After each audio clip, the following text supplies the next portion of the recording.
Hello student, तो कैसे हैं आप लोग। नेक्सस मैथमेटिक्स के आज के सेशन में आप सभी का बहुत बहुत स्वागत है। और आज के सेशन में हम लोग ग्राफ में कलर कैसे करना है। देखिए, सबसे बड़ी समस्या है कि ग्राफ तो हम लोग 10th के बेसिस पे सीख गए, 11th के बेसिस पे समझ गए, लेकिन उसमें जो कलर करना है ना कि उभयनिष्ठ एरिया कौन सा होगा, इसमें बहुत ज़्यादा कन्फ्यूजन होता है।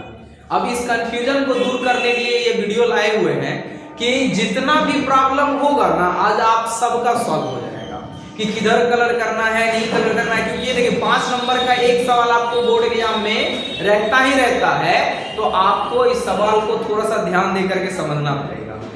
तो यहाँ से ध्यान दीजिएगा कि हमको ग्राफ में कलर कैसे करना है। सिर्फ हम कलर समझा रहे हैं, सिर्फ और सिर्फ कलर करने के लिए, क्योंकि सॉल्यूशन तो नॉर्मल सी बात है। क्या बोले कि सॉल्यूशन बहुत ही आसान होता है कि जो भी असमीका आपको दिया जाए उसको क्या करो कि पहले समीकरण बना लीजिए, बराबर करके आप समीकरण बना लोगे। समीकरण जब आपको बन जाएगा तो एक बार x को 0 करके एक बार y को 0 करके आप समीकरण को सॉल्व करके पॉइंट आउट कर सकते हो। और जैसे ही पॉइंट आउट हो जाएगा तो आपको क्या करना है, उसको ले जा करके ग्राफ पे प्लॉट कर देना है, ग्राफ पे रेखा खींच देना है, कहानी खत्म। मेन पॉइंट आता है कलर करना।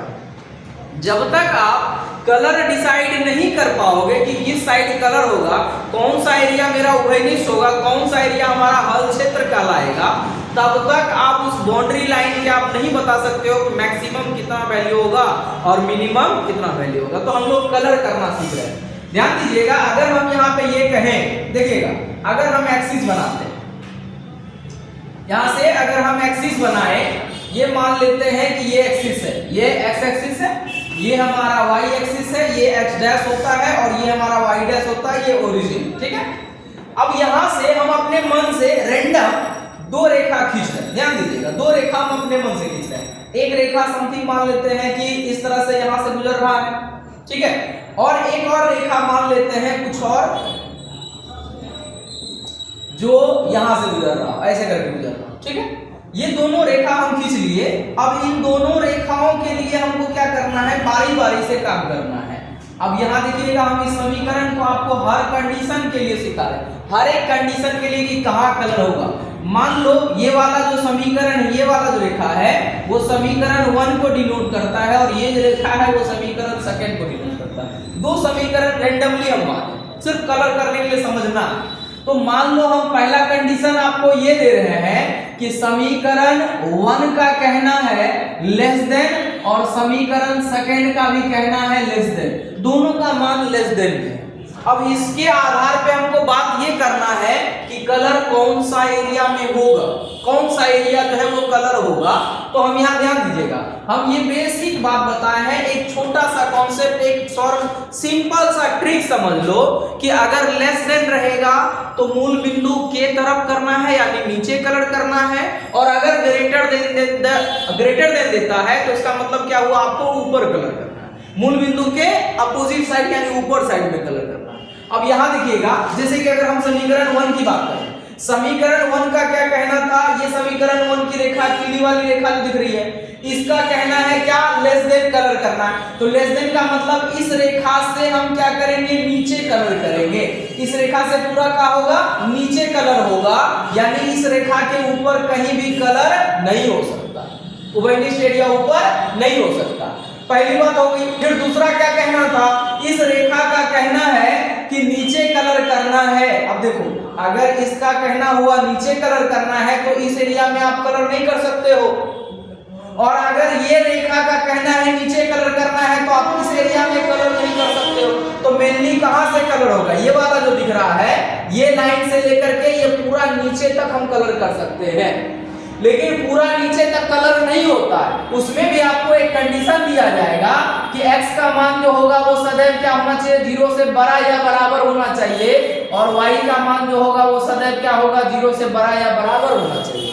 अब इसका मतलब क्या होता है कि जैसे ही हम इस एक्सिस, y एक्सिस है, इस पॉइंट से जैसे ही हम इधर आएंगे, x का मान क्या होगा, ऋणात्मक होने लगेगा, और इसका कहना क्या होता है कि x का मान ऋणात्मक नहीं होना चाहिए, और नहीं होना चाहिए तो इस रेखा के उधर आप कलर नहीं कर सकते हो। इसका मतलब क्या है, इस रेखा से हमको इधर ही कलर करना है। दूसरी बात, अगर y का मान 0 से बड़ा या बराबर होगा तो इसका मतलब ये वाला जो रेखा है, इस रेखा से जैसे ही हम नीचे जाते हैं y का मान क्या होने लगता है, ऋणात्मक। और y का मान अगर ऋणात्मक होने लगता है, ये बोला कि नहीं 0 से बड़ा या बराबर रखना है तो 0 तक जा सकते हो, इसका मतलब इस रेखा से नीचे हम कलर नहीं कर सकते।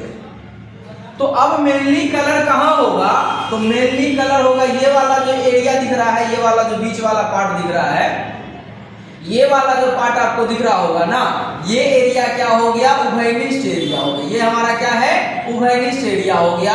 इसी को हम लोग हल क्षेत्र कहते हैं। ये वाला जो एरिया है वो दोनों समीकरण के लिए, समीकरण पहला लेस देन और दूसरा का भी लेस देन, ये वाला उसका हल क्षेत्र होगा। और ये जो एरिया हमको दिख रहा है, इसी एरिया की हम बात कर रहे हैं और बताए थे कि ये एरिया क्या है, आपके लिए खेत है और ये इसका बाउंड्री है, तो ये बाउंड्री क्या हो जाएगा, इसका हमारा पिलर हो जाएगा। और इन्हीं पिलर पे क्या करना होता है, जेड का मान फाइंड आउट करना होता है कि जेड का मान किस बिंदु पर, मान लो 4 बिंदु है तो चारों बिंदु पे कुछ ना कुछ तो मान आएगा जेड का, और उसमें आपको सॉलिड दिख जाएगा कि कहां पे मैक्सिमम और कहां पे मिनिमम मान है। तो इससे आप बता सकते हो कि कौन मैक्सिमम मान होगा और कौन सा मिनिमम। जब आपको अधिकतमीकरण देगा तो आप बता दोगे अधिकतम मान कौन सा है, जब न्यूनतमीकरण देगा तो न्यूनतम मान बता सकते हो न्यूनतम कौन सा है। ये पहला कंडीशन के लिए। अब इसी सवाल को, इसी ग्राफ को हम थोड़ा सा चेंज करते हैं।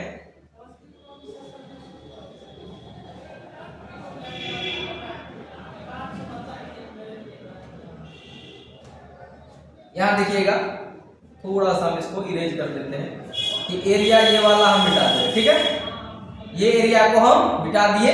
अब इसके लिए हम दूसरा कंडीशन लेते हैं। ये पहला कंडीशन था, दूसरा कंडीशन हम ये कह रहे हैं कि दूसरे कंडीशन के लिए अब सवाल में थोड़ा सा बदलाव ला दें। हम ये आपको कह रहे हैं कि समीकरण 1 का कहना है लेस देन और समीकरण 2 का कहना है ग्रेटर देन।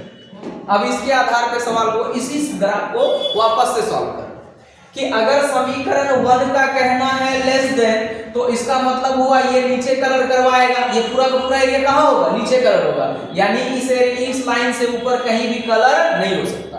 दूसरी बात, अगर ये वाला जो रेखा दिख रहा है, व्हाइट वाला जो रेखा दिख रहा है, इस रेखा का कहना है अगर ऊपर कलर करना, ग्रेटर देन का मतलब क्या हुआ, ऊपर कलर करना। अगर ऊपर कलर करना होगा तो ये लाइन अपने से नीचे कलर होने नहीं देगा, इस एरिया में कहीं भी कलर नहीं हो सकता है। तो इसका मतलब हुआ नीचे और इसका मतलब हुआ ऊपर। तो ये वाला जो लाइन है वो इससे ऊपर कलर करवाएगा तो नीचे कलर नहीं होने देगा, और ये रेखा नीचे कलर करना बोल रहा है तो ऊपर कलर, यानी इस एरिया में कहीं भी कलर होने वाला नहीं है। तो दोनों का उभयनिष्ठ एरिया कौन सा हुआ, पहला रेखा का कहना था नीचे और दूसरा रेखा का कहना था ऊपर। तो ये वाला जो एरिया दिख रहा है आपको, ये पूरा वाला, ये शंकु वाला एरिया, ये कलर होगा। लेकिन इस लाइन से आप उधर नहीं जा सकते हो क्योंकि x का मान ऋणात्मक नहीं होना चाहिए। तो इसका मतलब कलर कौन सा होगा, ये वाला जो एरिया दिख रहा है इस कंडीशन के लिए ये वाला क्या कहलाएगा, हमारा उभयनिष्ठ क्षेत्र कहलाएगा। क्या कहलाएगा, उभयनिष्ठ क्षेत्र। दिक्कत है किसी को, समझ में आ रहा है सभी को, ध्यान दीजिएगा। अब इसी सवाल को हम वापस से अगर हम ये कहें, क्या देखिएगा, अगर इसी को हम वापस से दूसरे सवाल के लिए काम करें, दूसरे के लिए एक काम को इसको पूरा बिठा, यहां से फिर से सवाल को बना लेते हैं। ये हमारा ग्राफ हो गया, x एक्सिस, ये y एक्सिस x डैश है और ये y डैश है, ये ओरिजिन। दो रेखा हम यहां से अपने मन से खींच रहे हैं कि एक रेखा मान लो हम यहां से गुजार दिए,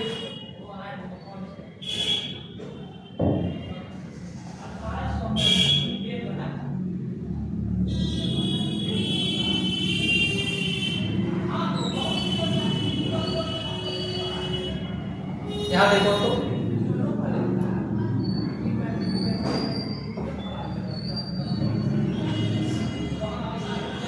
ये रेखा, एक रेखा यहां से गुजार दिए और एक रेखा और हम मान लेते हैं, मान लो यहां से आप ये रेखा मान लो यहां से हम मान लेते हैं, ठीक है। अब ये दोनों रेखाओं की बात हम करेंगे।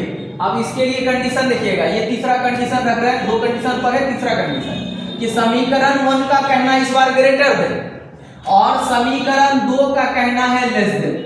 समीकरण 1 का कहना हुआ ग्रेटर देन, इसमें से किसी को भी हम समीकरण, जैसे इसको मान लिए समीकरण 1 है और ये समीकरण हमारा क्या है, सेकंड। समीकरण 1 का कहना है कि ऊपर कलर करना है और समीकरण सेकंड का कहना है नीचे कलर करना है। ध्यान दीजिएगा, अगर समीकरण 1 का कहना है ऊपर कलर करना है तो इस रेखा के नीचे कहीं भी कलर नहीं हो सकता, और समीकरण सेकंड का कहना अगर नीचे होगा तो इस रेखा के नीचे कलर होगा, इसका मतलब इसके ऊपर कलर नहीं हो सकता है। तो इसका मतलब मूल रूप से ये हुआ कि समीकरण 1 का मतलब इधर है, समीकरण सेकंड का मतलब इधर है, तो इस बीच में किसी की भी सहमति नहीं है, तो इस एरिया में कलर यहां से नहीं हो सकता। लेकिन अगर हम इस एरिया की बात करें तो इस एरिया में दिख रहा है समीकरण 1 का कहना है ऊपर कलर करना है और समीकरण 2 का कहना है नीचे कलर करना है, तो इस एरिया में दोनों की सहमति जो है वो हो रही है। तो ये एरिया जो होगा वो हमारे लिए क्या होगा, यही एरिया हमारा उभयनिष्ठ क्षेत्र कहलाएगा, जो हमारा सॉल्यूशन का एरिया कहलाएगा। अब इसी सवाल में हम यहाँ पे चेंज कर रहे हैं, ध्यान दीजिएगा, वापस से एक नया ग्राफ निकाल रहे हैं, फिर से हम इसी को बना रहे हैं। ये हमारे लिए एक्स एक्सिस, ये एक्स डैश है और ये वाई हमारा, ये वाई डैश है, ये ओरिजिन। दो रेखा खींच दिए, ये रेखा एक मान लो समीकरण 1 को दर्शा रहा है और एक रेखा और खींच दे रहे हैं, एक रेखा और खींच दे रहे हैं, यहां से गुजर रहा है। अब इस कंडीशन से थोड़ा सा बड़ा बनाना था, चलिए यहां देखिएगा, ये रेखा हम एक रेखा यहां से बना दे रहे हैं थोड़ा सा, और एक रेखा और बना दे रहे हैं, यहां से बना देते हैं, ठीक है। अब इन दोनों समीकरण के लिए हमको क्या करना है, बारी बारी से सॉल्व करना है। अब इस बार दोनों के लिए कंडीशन चेंज कर रहे हैं, इस बार ये कह रहे हैं कि समीकरण ये जो है फर्स्ट समीकरण का कहना है मान लो लेस देन, या दोनों का एक काम कर लेते हैं, दोनों को हम इस बार क्या कर रहे हैं, समीकरण 1 का भी ग्रेटर देन कर रहे हैं और समीकरण 2 का भी ग्रेटर देन कर रहे हैं, दोनों का मतलब ग्रेटर। अब यहां देखो, ये समीकरण 1 है हमारा और ये समीकरण क्या है, सेकंड, दोनों का ग्रेटर देन। तो समीकरण 1 का ग्रेटर देन का मतलब क्या हुआ, ऊपर कलर करना है।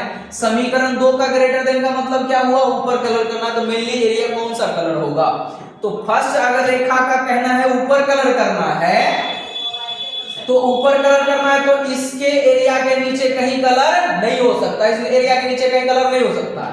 तो अगर यहां से देखोगे तो ये एरिया का ऊपर कलर करना है, और अगर ये देखोगे इस लाइन को तो इस रेखा के नीचे नहीं, कहां करना है, ऊपर कलर करना है। तो मेनली ये वाला एरिया दिख रहा है, यहां से आपको ये वाला एरिया, इसको लेकर के ऊपर यहां तक कलर होगा, यानी ये वाला पूरा एरिया कलर हमारा होगा। लेकिन ऐसा सॉल्यूशन कभी नहीं होगा, क्योंकि इस एरिया का ये अनंत एरिया में हो गया, और अनंत एरिया में कभी कोई सॉल्यूशन नहीं होगा। क्यों नहीं होगा, क्योंकि ना तो इसका अधिकतम मान संभव है और ना ही इसका न्यूनतम मान संभव है। तो ऐसे ग्राफ नहीं दिए जाते हैं, कॉमनली ग्राफ आपको ऐसा देगा, और ज्यादातर चांस रहेगा कि आपका ये वाला जो एरिया है ना, ज्यादातर चांस है कि यही एरिया हमारा उभयनिष्ठ होता है। तो सबसे पहला काम क्या होगा, समीकरण देगा, उसको आपको बराबर करके समीकरण मान लेना और समीकरण से, और उसके बाद एक बार x को 0 एक बार y को 0 करके क्या करोगे, आप बिंदु निकाल लोगे। बिंदु निकालने के बाद ग्राफ पे आपको कलर कर लेना, यहाँ प्लॉटिंग कर लेना रेखा का। उसके बाद लेस देन रहेगा तो नीचे, ग्रेटर देन रहेगा तो ऊपर के हिसाब से आपको कलर क्षेत्र देख लेना है। 3-4 कॉन्सेप्ट समझा दिए हमको लगता है, अब आपका क्लियर हो चुका होगा। तो आपको क्या करना है, कलर कर लेना है, और कलर करने के बाद जब आपको वेनिश एरिया मिल जाए तो उस क्षेत्र का जो भी पिलर है, इसको हम लोग कोणीय बिंदु कहते हैं, प्रत्येक कोणीय बिंदु का मान आप निकाल लोगे, और निकालने के बाद क्या करोगे, सभी पे z का मान निकाल लेना है, और ऑटोमेटिक आपको दिख जाएगा कौन मैक्सिमम और कौन मिनिमम है। तो यहाँ से आपका 5 नंबर फिक्स हो गया। तो आज के लिए इतना ही, मिलते हैं नए वीडियो के साथ, तब तक के लिए जय हिंद जय भारत।